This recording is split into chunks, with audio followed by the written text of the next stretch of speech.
Welcome to PD Connect, connecting the Parkinson's community with resources, information, and each other. We've got a great episode on tap today. Dr. Soania Mathur is joining us to talk about parenting while living with Parkinson's. Sonia has published 2 children's books. She maintains a blog full of great resources, including materials on parenting with Parkinson's. And she's a dedicated advocate for the Parkinson's community. Welcome to the show, Sonia. Thank you so much for having me. It's a pleasure to be here. Glad you could join us. Thanks, Tanya. Appreciate it. Sonia, if you would, just for a little bit of background, could you share with our listeners what your connection is to the Parkinson's community? Sure. I guess first and foremost, I'm a patient. I was diagnosed at the age of 27 with young onset Parkinson's disease. I was just finishing my residency in family practice at the time and was expecting my first child when I noticed a tremor began in my hand, in my finger actually, and saw a couple of neurologists kind of trying to seek not just the diagnosis, but mainly I kind of had a suspicion as being a physician that this was going to be my diagnosis. So I was kind of looking for an alternative choice to the matter, but was diagnosed with young onset Parkinson's disease at 27. As a physician, I practiced for a number of years with the disease, a total of actually 12, almost 13 years, but found that my symptoms were becoming too problematic. So stopped clinical practice, and since then have been involved in the patient community as a patient advocate and educator and speaker as well. And as I understand it, you've had 3 daughters, all of whom you had since being diagnosed with Parkinson's, right? Yes, that's right. Similarities between your journey and Tanya's journey, too, because Tanya, as you may know, was diagnosed at our first onset of symptoms at 32, and then she had our son Chase after she had her first onset of symptoms and received a diagnosis. Yes, actually, I was 32 with the first symptoms and then got pregnant with Chase. And then my symptoms were exacerbated by the disease. Right. And it wasn't until after I gave birth to Chase, a year later, that I received my diagnosis. Wow. I mean, that's I totally relate to that. I mean, I knew before I gave birth, but that time, even at the 1-year mark, it's supposed to be such a joyful time, and then to receive that kind of news is really quite stressful. Yes. To say the least. Right. And because of the similarities between your journeys, that'll obviously tie into what we plan to talk about today, which is parenting with Parkinson's. And, our family and your family have both lived through, raising children with Parkinson's from the very beginning. I mean, from the beginning of the journey with Parkinson's and from beginning of them coming into the world. So we're really glad you've come onto the show today to share with our listeners your particular experience and advice with respect to parenting. Before we get into that, you mentioned a little bit about your background, and I just want to fill that in some more. You're a member of the Patient Advisory Board with the Michael J. Fox Foundation, right? Yes, I co-chair the Patient Council at the Michael J. Fox Foundation. That's right. I knew I had the name wrong. Some called Patient Advisory Boards. That's actually one that Tanya's on here in Central Florida with a different organization. And then you've also spoken at a number of different conferences, including the World Parkinson's Congress. I think you've spoken in front of the Brian Grant Foundation and some other groups, one up there in Canada where you're located, I believe. Yeah, I sit on the Medical Advisory Board for the Brian Grant Foundation and Parkinson's Canada, and as well with the Parkinson's Movement UK as well. I work with them. And I just joined the board of directors for the Davis Finney Foundation. So I try to get involved with as many organizations as I can that are doing work, not only in research field, but teaching people how to live well with this disease. Well, that's fantastic. And we just recently had on our podcast John Alexander, who's a patient advocate with the Davis Finney Foundation, and he shared a lot of information about the great things that organization is doing. Yes, John's absolutely, he's a great guy. Agree 100%. We're fortunate he lives kind of down in our area, so we get to see him a little bit more than we do some of the other members of the Parkinson's community. That's lovely. So one other thing I'd like to talk about before we dive into parenting is I want to make everyone aware that you've got this great resource, a website that you've created, which is called Designing a Cure. And it's got some fantastic information, resources, videos, written publications on it. Can you tell us when you got the idea of starting the website, what led you to do it, and a little bit about what your goals are for it? Yeah, it kind of it was kind of conceived as a fundraising platform initially. I love design, be it fashion or home design. And so I had this idea of doing a fundraiser for Parkinson's disease, the community and the research community in particular, by getting together the design community to sort of have like a fundraiser, a private auction. That didn't pan out. But so I turned the website more into supporting my patient education aspect of what I do. So it became more of how to design your life until a cure is found. And so now it serves as more of an education in trying to inspire people to live well with this disease, despite the disease diagnosis. And that website for our listeners is at designingacure.com. Again, that's designingacure.com, and it is full of fantastic information. And so I would encourage our listeners to go give it a look either during this episode or afterwards. There'll be some of what we talk about here, the subject of parenting, some of what we're going to talk about on this episode, but also it goes into other things that fit under the umbrella of living well with Parkinson's. One thing that's interesting about your website is, as you know, Tanya has her own platform for raising awareness. She took kind of a unique approach, a platform, a website called The Shoe Maven. It's a blog and social media and tied in fashion, much like your intent to tie in interior design with both fundraising and efforts to raise awareness. And Tanya has something interesting to share with you that you may not know about The Shoe Maven and your connection to it. Hi, Sonia. Chad and I had been out on a date night, and we came home, and it was shortly after the Shoe Maven was launched, and I had an email in my inbox. It was like the only email that we had received, and it was from you, and just reaching out, sharing your experience, and, you know, you were supporting me, and that meant a lot to me. Oh. That was her. It was through the contact form, I think, on the website. And you were the very first person to reach out to her in any way. And at the time, as I recalled, the two of you didn't know each other. No. Right. No, I don't remember how that came about, but I remember reading your story and feeling such a connection with it. And I didn't realize I was the first person to send a note to you, but that's kind of a cool story. I appreciate that. Well, thank you.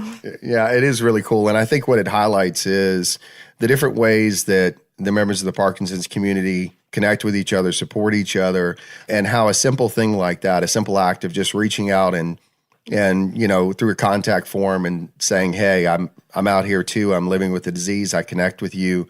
What an impact that can make! Because when Tanya brought that up, I vividly remembered it and what it meant to her to have somebody living with Parkinson's, particularly another woman who was diagnosed at a younger age, reach out and say in a supportive way, "I like what you're doing. You know, your story resonates." I love my Manolos.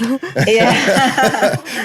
Yes, can't help that. Right. You know, I agree. I mean, I think that it's very easy to become isolated with this disease from a social perspective and feel that you're sort of dealing with it all on your own, because it's still a disease that's relegated to the older generation and, you know, particularly elderly men, because it's actually more prevalent in that age group. So it's hard to sort of be able to find people that you can relate to. And that's why the internet is such a great forum for that. Absolutely. And so we'll treat that as the segue into the topic we're going to talk about, which is parenting. And one thing I'd say, since you just mentioned that the disease is more prevalent among men. As we talk through this, I think you and Tanya both could kind of share how, not under the umbrella of parenting, how the circumstances you have to deal with and the challenges, the ones that are unique to being a mother in particular with Parkinson's. You've written books on the subject of parenting, particularly written 2 children's books. You've also spoken on the subject of parenting. And as I mentioned a moment ago, your website includes articles and videos on the subject. But there's a quote that is in one of the things that you've written, which is what you call a letter to my newly diagnosed self. And there's a quote in it that really touched Tanya and I both, and we connect with it in so many ways. And one of the, if you have it available, I'd love to have you read it, or I've got it pulled up, I can read it. But I'd really like for our listeners to hear it, because I think there's so much of what we're going to talk about fits into that very powerful quote. Sure, I have it actually. I could do that. Great. Yeah, it was part of, this disease does take a lot of, I'm sure you feel the same way, Tanya, a lot of this experience takes a lot of introspection and looking at how your view on the world is through this new sort of umbrella of Parkinson's disease and how it affects so many aspects of our lives, not just physically, but emotionally, mentally, socially, spiritually. And so this letter sort of came from my reaching a point where I felt more optimistic than pessimistic about my future, and that I've sort of felt that I had to take every day as it is and look at the positive side of things instead of living in that negative space. And so I call it To My Newly Diagnosed Self. And this part was about my life as a mother with Parkinson's disease. So it reads, To my newly diagnosed self, I just wanted you to know that you will eventually have 3 beautiful daughters. And even though you worry about how you are going to raise them while facing a disease that will challenge you every day, you will make it through joyfully. Your children will give you strength, and through their experience and your example, they will learn empathy, compassion, and perseverance. Parkinson's may make some of the physical aspects of parenting a little harder, but someday your daughters will look at you and say, we want to be just like you. That's so powerful. It really is, because well, I don't want to jump ahead to all the different things we're going to talk about, but there's so many different aspects of this that Tanya went through and that I guess we went through as a family, including, her own misperception about feeling inadequate as a parent or as a mother, yeah. Mm-hmm. versus the reality of what our son was actually learning from her and gaining from watching her live well, notwithstanding being diagnosed with this terrible disease. Right. One of the things that you talk about on your website is being a good parent redefined, related to what I just said, adapting to your life circumstances and redefining what it means to be a good parent. Can you talk a little bit about that? Sure. I mean, I agree with what you said in terms of the initial fear that comes up when you find yourself as a new parent and dealing with a new disease diagnosis. I mean, I remember looking at my daughter and thinking, this is just after she was born, would I physically be able to parent her effectively? How would this put me at a disadvantage as a mother or as a parent? And would I be a burden to her eventually? I mean, all these ideas and fears come up in your mind as you sort of embark on this new journey. But I've learned through the years that you really have to sort of redefine, as you mentioned, what you feel makes a good parent. In my mind, I thought, good parent was always there, somewhat like a superhero, someone who flawlessly managed every aspect of house and home, helped with academics, extracurriculars, someone who was their protector, advocate, and cheerleader. So when this disease slowed me down, I couldn't function as well as I had wanted to. I had to sort of look at myself and say, am I being a good parent? And are the things that I'm missing actually going to scar my children for life if they don't have, if they have to make their own breakfast one day, or they have to, go play with their sister until I can sort of get my meds kicking in. And that was sort of putting me in a negative space. But when I re-looked at it, I thought, that's not really my goal as a parent. My goal as a parent is not necessarily all the physical aspects of raising them, but teaching our children to be independent, productive, compassionate, successful adults, right? Teaching them, giving them the necessary life skills and core character traits that will allow them to become that. And this sort of realization really kind of took the pressure off in a lot of ways and allowed me to adapt methods by which I could still parent them effectively from a sort of physical, logistical sense, but also gave me the encouragement and courage to really proceed with raising them as an effective mother. Just to add to what you just said, Sonia, there's a lot of, as you indicated, there's a lot of pressure, I think, that we as moms put on ourselves to do the best for our children. And God bless it, but the platform Pinterest can really be, really be a bad thing, because you see these Pinterest perfect children parties with the little monogrammed snack items. And it's just, it can really put a lot of pressure on you when you have Parkinson's. That makes it even worse. I agree. I think parenting in this day and age is, well, first of all, on Pinterest, they only put the good things forward, right? They're not necessarily doing all of that, just like Facebook. But Right. I agree. I think parenting in this day and age, with all the outside influences that are there, is very difficult anyway. And then you throw into the mix parenting with a chronic disease that's progressive and sort of interferes with every aspect of life. It makes it a lot more difficult. You're right. Right. And you talked a few minutes ago about some of the great things about the internet and the ways we can connect through the Parkinson's community. But, taking Tanya's example with Pinterest, the internet can also create very unrealistic expectations of what it means to be a parent, among many other things. I mean, it can be, it used to just be in print form in the magazines, but now it's even more widely available. It's all over the internet. It's everybody sharing only what they want people to see and only the best, like you said. Yeah.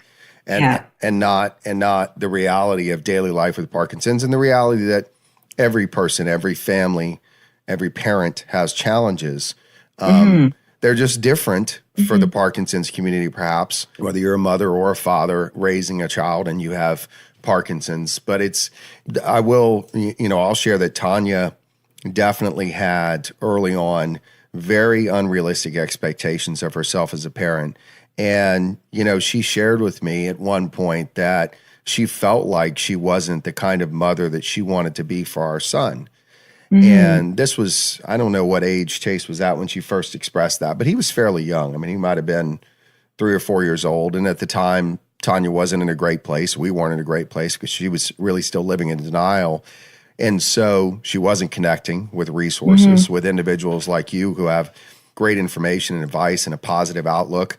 And she just wasn't there yet. And one of the things that she said to me at one point was, something to the effect of, I feel like because of this disease, I'm not a good mother.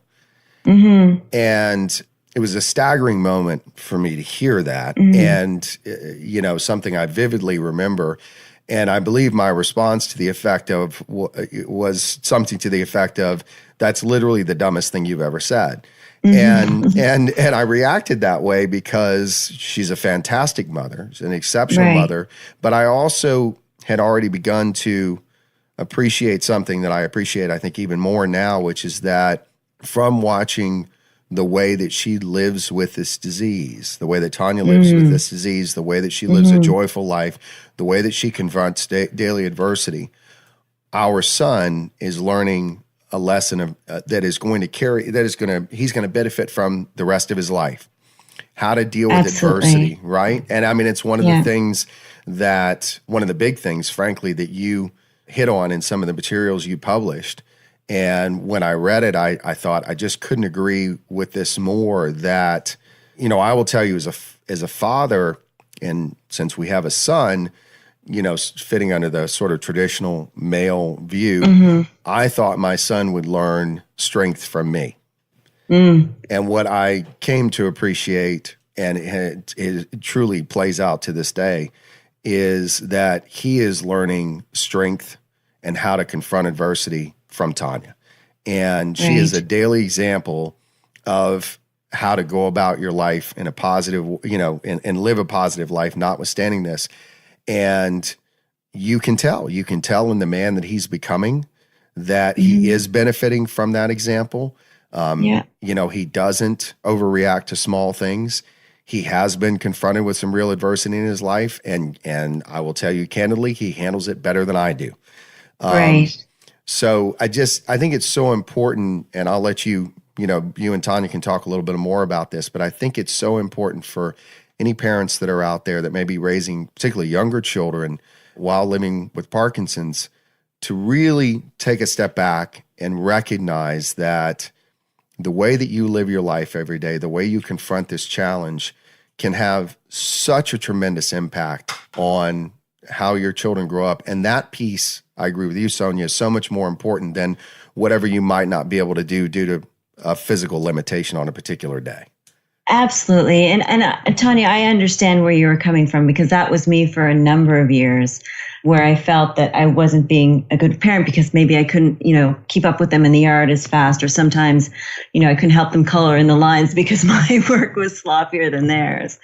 But, you get to the point where, as you said, that you recognize that there's more to life, that there are ways that just you dealing with the illness will model for your children what it is, what life is all about, and that life will bring you challenges, as you mentioned, but that how you face those challenges really is the key to becoming a really well-adjusted member of society, and productive and compassionate and empathetic and charitable. So I do agree. I can totally understand where you came from, Tanya, but I do agree that, and you're probably a faster learner than myself, because it took me a good number of years before I came to the same realization you did. And it's heartwarming to see that it was recognized that you were really a really strong parent, and that the way you live your life joyfully is as Chad mentioned, is really what you're emulating for your son as to how he should live his life. It took me a long time to get there, though. but I mean, and much like you, I mean, it took time, and I think everyone comes to the point on their own time. But I think it's important for people to know that both you and I didn't always feel this way. That, because for me, it was just very difficult to redefine going back to what we previously discussed, to redefine what my expectation is as a good parent. So I think redefining your expectations is crucial. And then, teaching your children how to deal with adversity and making them stronger is important. Absolutely. I'll share just briefly an example of this and I'll make it a very short version of this, but my son is very active in sports, and there's a sport that he plays that I coach him in. And I'm a coach on his team. I don't just coach him, I coach on the team, but I also happen to coach his position group. And this past season, there was kind of some conflict on the team, and he faced some adversity. And, there was I had a question about not just him, but him and some other players, whether the approach that was being taken to them was correct, and whether the view of allowing them an opportunity to develop through playing time was being approached the right way. And it was it all kind of culminated into kind of I'll call it a really bad week of, questions about whether in the long run, this was early in the season, whether in the long run this was going to be a positive experience for him and for me, honestly, as a coach. And I really struggled with it. I got angry about it. I was unable, frankly, to sort of pull back from that anger for several days. And through this same period, our son was his play was being called into question. The quality of his play, how he was doing, what he was doing on the field. His way of responding to that was to go out and work between practices, to rededicate himself to his craft, to what he was doing on the field, to not take a negative attitude, not feel anything negative towards any of the coaches who, maybe were sending this message, if you will, and to, at the next opportunity, when he got an opportunity in a game for extended playing time, to elevate his game. And then to end that game, by the way, then for the rest of the season as an uncontested starter at his position. But more importantly, after that game, at the conclusion of that, what I viewed as a difficult week of practice, his response to that was to say, I had fun. This was a great week. I had fun in the game. I love playing. It was all positive. He never let it turn into something negative. And I attribute almost all of that to the example that Tanya sets in our household for him about how you deal with adversity and that you maintain a positive attitude. I just think that's so important. That's powerful. That's a remarkable story, actually. I mean, it happens from the very beginning if you think about it. Like when a kid falls, as they're learning to walk, they'll look at the parents to see what the reaction is. And usually in the beginning, we all freak out, and then your child cries. But if you sort of model that, it's okay, pick yourself up, you're okay, everything's okay, then they tend to also adopt that attitude. They kind of pick themselves up and move on. And so that kind of obviously becomes more complicated as the example that you gave. But I do think you're right. I do think that, and it's a lot to do with Tanya's attitude, because this is something that's affecting the whole family, but it's parenting in general that tends to develop resilient children like your son. Yeah, the example you just gave about when you fall down, you get up, and I mean that's a perfect example of, and it's an example that we all know of, right? How do you react to that? Initially, you overreact to it, and then over time, you sort of realize how to evaluate are you as some athlete once said, are you hurt or are you injured? Right. Okay, let's get up. We always get up. We get up, and to reinforce that. And to me, that's something that, and I don't know that I've ever said this to Tanya, but it's something I think about a lot, which is that what he really sees in her is you always get up. No matter what, no matter the challenge, you get out of bed, you face the challenge, you maintain the best attitude that you can, and you push forward. Mm-hmm. And there is, in my mind, and Tanya and I talked about this really early on in raising our child, that is the most important thing I want our son to know is I can only guarantee one thing. He will face adversity. It will be adversity that is unexpected. You don't expect a Parkinson's onset of symptoms at 27 or 32 years old. Life is going to throw something at you never saw coming in a way you never saw it coming. The question is, are you equipped to respond to it? How will you respond? Right, exactly. And that's what I often say. I say the same thing, that life, will have its challenges, and it's how you approach those challenges that will define you. And that's true for us as adults as we're trying to learn to cope with this disease as well, but especially important to model that type of perseverance for our children. But not to say that you shouldn't also share your emotions. I think it would be a disservice to hide your true emotions. Not that you should share everything, but seeing them, as you said, see you fall sometimes, have pain, or acknowledge that you're having a bad day, and teaches that you're not infallible, and that it's okay to express those feelings, and it's possible to work through them in a constructive manner.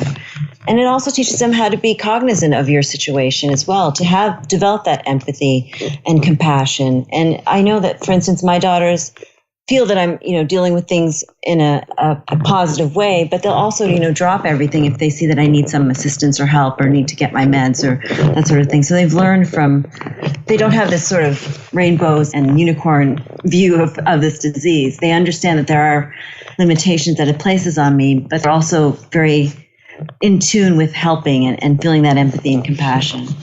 Right, and that's one of the sort of overriding themes I've seen in different things that you've written and said in interviews about parenting with Parkinson's is the importance of honesty, right? I mean, that's a big part of it. Yeah, absolutely.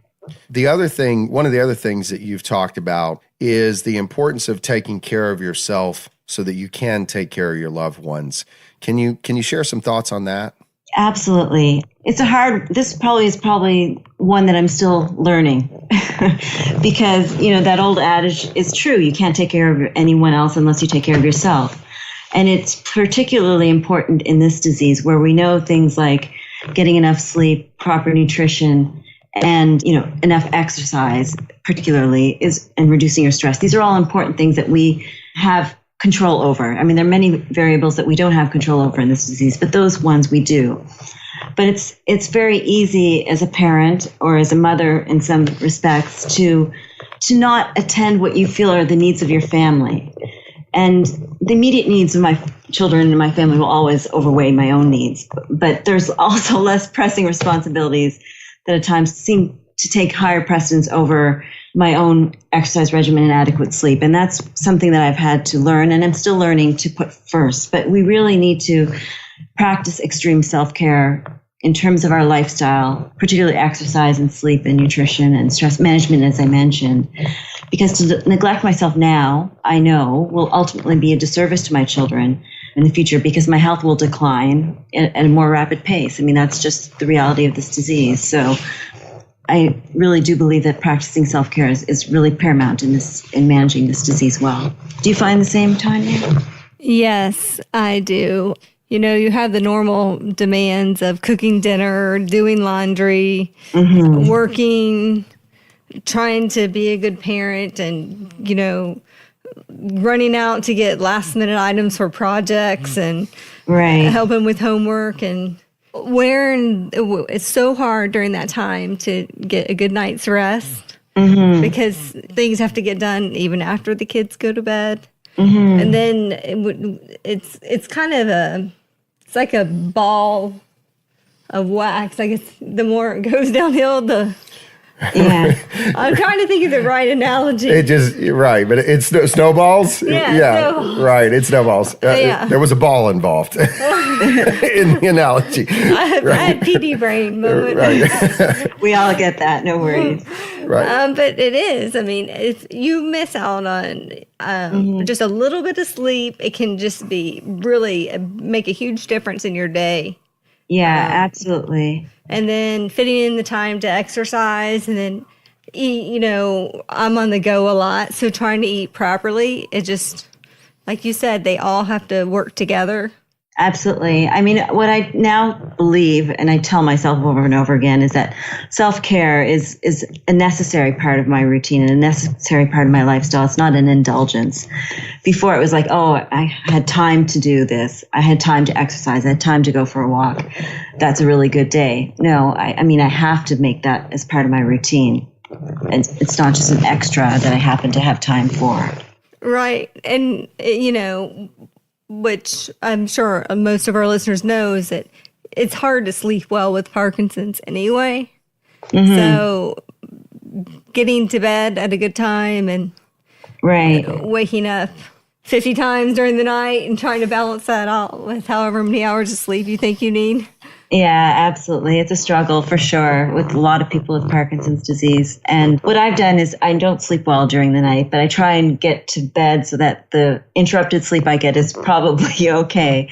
And then I take advantage of the fact that I tend to wake up earlier, like 5:30. And before I'd kind of lie there and try and struggle to sleep or lie there for an extra hour. Now I get up and work out so that I get my day started before everyone else. So there's sort of ways that you can look at what your day is like and kind of set a schedule that this is what I'm going to do as a routine is getting up and brushing my teeth. I get up and work out and make that as part of the routine because I think that's really necessary. It's a great point you make about being purposeful about it, of having a schedule and a routine and really focusing more on it, because that's what I hear from both you and Tanya talking about. This is the importance of really having to focus on it. It is, I think parents in general put their children first and probably don't exercise good self-care overall in terms of maybe their own exercise, eating, et cetera, because of the demands of, maybe of a career and also of parenting and hectic schedules. And so, but if you have Parkinson's, that obviously exacerbates all that, and you have to have even more focus on your own self-care. But without that, as you make the great point, you really aren't. I mean, you are doing a disservice to your children. You've got to take care of yourself first in the long run, and it is in addition to kind of being more purposeful about saying maybe I'll go to bed earlier, trying to maintain more of a schedule. Do you have any other thoughts for the listeners out there, and honestly for the two of us sitting here too, for how as a parent living with Parkinson's you can approach that and try to do a better job of self-care or focusing on that? I think you have to, as we mentioned before, sort of change your expectations in terms of what you feel you can accomplish during the day. I mean, when they were younger, from changing and bathing them as newborns to, now being more of an emotional support. I mean, I've been dealing with this. My oldest that is now 20. So I've been dealing with this for a number of years, going through the different stages of their childhood and now adulthood. It's kind of scary to say. But so from the time they were younger, I had to sort of change my expectation of what I felt I could accomplish. It doesn't mean that you won't be able to accomplish what you would like, but you may have to modify the activity. It may take you more time to complete it, or you may have to delegate some of the responsibility. And that's where I think it's really important to sort of build a support network. I mean, at one time they used to say it takes a village to raise a child. I don't think you can go to the broader global village anymore. There's many things that we have to more protect our children from that exist in the village. But, you can build your own sort of village of people made up of trustworthy, dependable, and supportive individuals that can help you with some of the practical issues, such as taking your child for a play date or picking up your children, the things that may give you more time to sort of look after yourself as well, and sort of the practical aspects you can sort of delegate out, and so that your own demands are being met and that you're not doing things at your expense, I think is important. So building your support network, changing your expectations of what you can accomplish or changing the way in which you accomplish them, I think is important as well. Well, and let me ask you too, how about communication between spouses? Assuming that that you do have two parents in the household. Yeah. One of the things that Tanya and I have learned over the years, and we've, I think, started to share on the podcast and will continue to share as we move forward, is what we've learned about the importance of communication. And honestly, if somebody were to ask me, having lived through a decade plus of this, what's the, sum it up in one word, what's the most important thing to having a good marriage, a strong relationship while living with Parkinson's? My one word would be communication. And I certainly would think that applies in the realm of parenting. The importance of communicating to the spouse, some would call caregiver, care partner. I'm not always nuts about those terms, but husband, wife. What's your thought on the role of communication in that? Oh, I think you're 100% right. I think that is probably the most important thing to have between spouses in any type of parenting, but particularly when you may be dealing with challenges that are not present for most people. I mean, I probably should get my husband down to talk about this in terms of his experience, because I remember that, there was a time where he could do or say nothing that was right. If he saw me struggle opening a jar, for instance, and he helped me, I'd be like, what do you think? I'm disabled. I can't open a jar of pickles, sort of thing. And then if he didn't help me and I was struggling, he'd be like, well, can't you see I'm struggling? I have Parkinson's disease. Why aren't you doing anything? So it was a lose-lose situation for him at one time. And that would apply to things that were parenting. Well, why didn't you pick up the kids if you knew I was having difficulty with my medications? Or why did you offer to pick up the kids? I can pick up the kids. So I think we struggled a lot with that. And that was because I hadn't come to a place of acceptance myself. I had sort of a lot more inner work to do, and I didn't want to admit defeat. For me, it was defeat. If I couldn't open that jar or I couldn't, go to pick up the kids, it was defeat. And I was looking at it from that perspective, as opposed to, well, the jar needs to be opened. If I'm having trouble, then I need to communicate that to my spouse in order for him to help me and we can get the goal accomplished.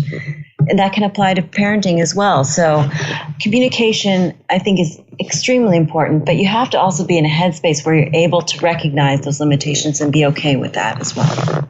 Yes, I remember when our son was actually a newborn and Chad was changing the diapers because he was doing it in the hospital because I had a C-section, and then we got home from the hospital and he still kept changing the diapers, and I'm like, what? You don't think, in my mind, I'm like, he doesn't think I can change the diapers?